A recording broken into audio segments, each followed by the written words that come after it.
Many Muslims do personally choose to be more deeply aware of and led by the Hijri calendar as a way to enhance their spiritual connection, though they almost always use the Gregorian calendar for practical day-to-day life. Think of it not as a strict either-or choice, but as a both-and approach. A Muslim lives simultaneously in two time frames. Here is a more detailed breakdown of how and why this works. 1. The Gregorian calendar, the calendar of daily transactions. For the vast majority of practical, worldly matters, Muslims use the Gregorian calendar, just like everyone else in most parts of the world. This includes work and school, paychecks, project deadlines, school terms and public holidays, administrative tasks, doctor's appointments, bill payments, legal contracts, and passport expirations, social life, scheduling meetings, birthdays, and anniversaries. In this sense, the Gregorian calendar is the default calendar for navigating modern, secular society. It's the language of time for the world. 2. The Hijri calendar, the calendar of the soul and faith. This is where the personal choice for a deeper, spiritually connected existence comes in. A Muslim consciously centers their spiritual life and internal rhythm around the Hijri calendar. Its months and dates carry inherent religious and historical significance that directly nourishes their faith. This choice manifests in several key ways. Pillar of worship. The most obvious example is Ramadan, the month of fasting, which occurs in the 9th month, also named Ramadan. A Muslim's entire year can be marked by the anticipation of, preparation for, and reflection upon this holy month. The pilgrimage, Hajj. The season for Hajj occurs in the month of Dhul-Hijjah.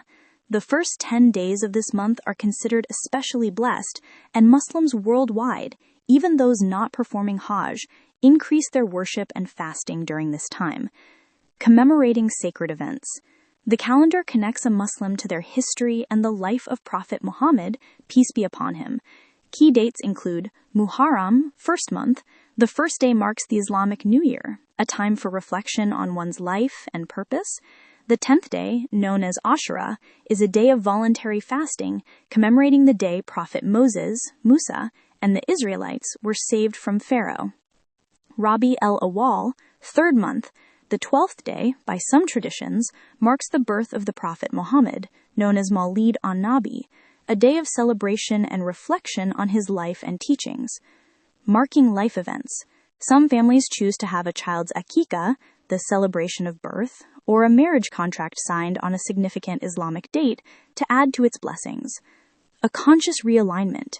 Choosing to know what day it is on the Hijri calendar is a small but constant act of remembrance.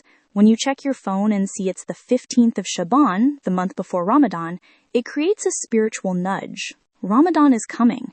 I should start preparing. When you know it's the 1st of Muharram, it's a prompt for self-assessment. What can I do better this new year? Why this choice matters for a deeper connection. This conscious choice to be led by the Hijri calendar achieves a few things. It breaks the monotony. It lifts a believer out of the purely secular material rhythm of life, weekends, fiscal quarters, summer breaks, and anchors them in a sacred rhythm defined by worship, history, and spiritual reflection. It fosters a global Muslim identity. Because the entire Muslim world bases its religious events on the same lunar calendar, a Muslim in Indonesia, Morocco, or the US is spiritually synchronized with the global community, the Ummah. Everyone is fasting together, celebrating Eid together, and commemorating the same sacred days. It's an act of obedience and love.